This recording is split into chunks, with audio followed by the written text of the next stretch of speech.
Atvažiuok į širdis, į mūsų protėvių žemę.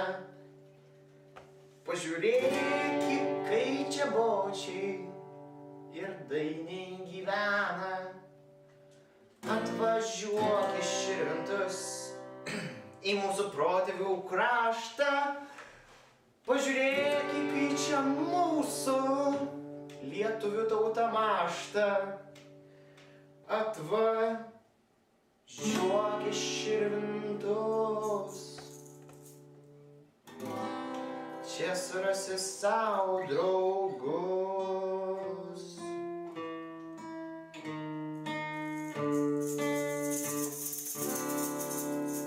Važiuojam. Važiuojam. 1, 2, 3.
Tai va, tai labai smagu žiūrėti, kaip žmonės įsijungia. Tai toks kolektyvinis yra, nežinau, kažkoks tai, tipo visų lietuvių bendras interesas kažkaip gerai Euroviziją pavaryti. Tai, ką žinau, smagu, kad taip chebra renkasi, susirenka, tai ir mes norim tokiam tusovkai pabūti, kur visi išvien, žinai, tipo visiems rūpi, čia kas bus, mums tai nelabai rūpi. Someday I'm gonna find you, girl. You gotta be my lover.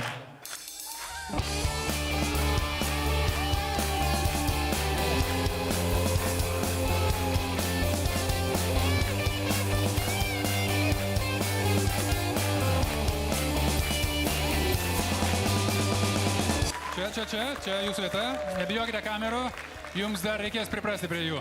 Su visais laidais jūs klausykite ir stygos nutrūkę, kaip sekėsi? Sekasi, kai matot, mes esam tikrai emociškai pasikrovę. Jo. Tas tiesa ir panašu, kad čia gerbėjų pusę salės susitempėte, ne? Ar yra gerbėjų? O, jūs nepatikėsite. Tas tiesa, šis vaikinas prieš filmavimą, prieš pasirodymą bėgiojo po grimo kambarį ir sakė, kuršukas, čia jisai atrodo susižgavęs jau. Ja. Ai, tada tai labai paprasta, kodėl mes ėjom, nes tiesiog kažkas tai nusiuntė anketą ir tiesiog va taip gavos šitą. Nežinau, kas nusiuntė, ar šitą Rokas nusiuntė, ar kažkas nusiuntė, tai kažkas nusiuntė ir jau paskui reikėjo varyti ir, tai va taip, tai šiaip pažiūrėkit, kur siunčiat visada viską. Ir nepasirašinėkit, kur nereikia pasirašinėti, tai perskaitykit. Tai va tai jo. Aš manau, kad keičiasi tas konceptas šiek tiek muzikanto ir kas buvo rockstaras prieš 30, 20, 10 metų, dabar jau nebe rockstaras, dabar tipo labai sunku įsivaizduoti rockstarą, tiktokus gaminant mūsų tiktokį levelį, kur reikia šokti ten kažką galvoti nesąmonės, tai...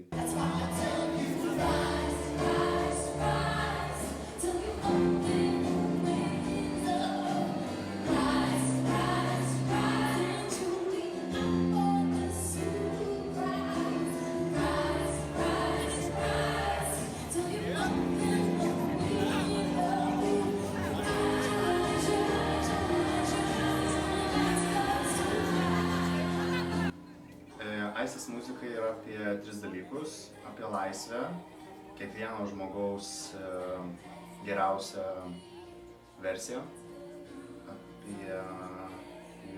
apie meilę. 3M. Meilė, Tai, dėl ko mes čia ir esam, tai yra meilė, muzika ir moteris. Realiai tai Vasaridžio naktis tai yra albumas apie tai, kaip mes gyvenam, apie tai, kuo mes gyvenam, apie tai turbūt, ko tikimės iš gyvenimo. Realiai tai yra pasakojama apie mus, ką mes išgyvenam.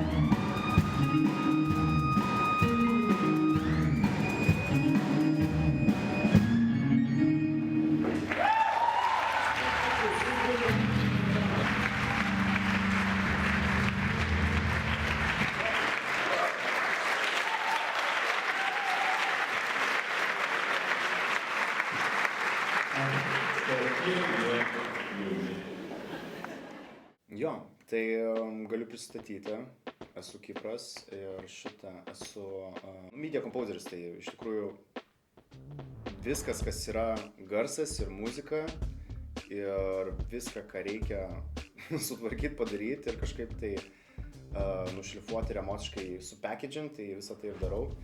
Ir šiandien aš jums papasakosiu, parosiu, kaip ta magija kūrėsi.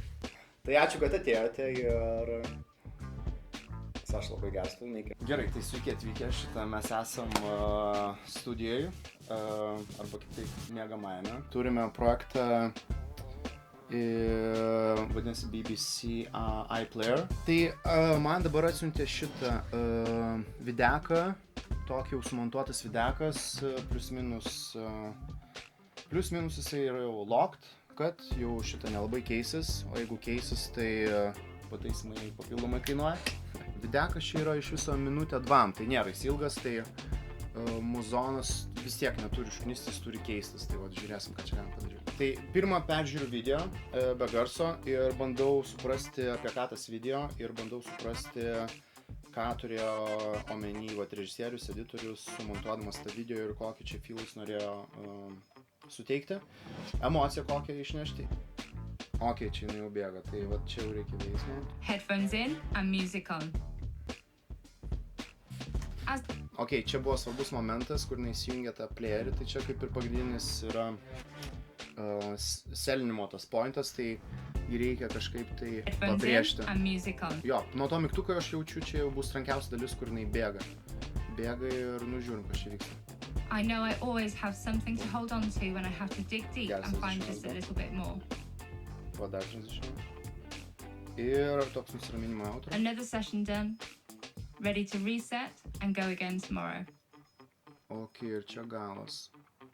Listen to Pacesetter on BBC Sounds to energize your next workout. Nu tai va, okei, turim va tokį minutę su kažkiek tai videką. Pradėsim turbūt nuo muzikos. Šiandien pažiūrėsim, ką mes ten galime rašyti. Aš jaučiu, kad čia kažko reiktų, kažko ritmingo. Jo, visada reikia stengtis ieškoti šitą medžiagoj, kas gaidintų kažkokį clues, tipo. Gali būti kažkoks upelis ir tas upelis tau duos jau kažkokią pradžią, nuo ko galėtų prasidėti upelio ten tėkmė ar kažkas tai. Žodžiu, kūrybiškai reikia žiūrėti visą šitą dalyką. Nu palauk, ir ką čia dar galime žiūrėti? Ok, gamtos. Tai turėtų būti organiška, neturi tai būti labai, iš tikrųjų, vat, daug gamtos, tai tikrai turi būti soundtrackas tada organiškas, turi būti su tempu, bet vis tiek mes bėgam. Ir trečias dalykas, koks dar turėtų būti soundtrackas? Nu įkvepiantis, tai va 3 žodžiai. Su šitais 3 žodžiais šiandien ir dirbsim. Darysim organišką, darysim up-tempo ir darysim įkvepiantį. Tai turbūt dabar atsidarysiu projektą ir bandysim varyti prie instrumentų.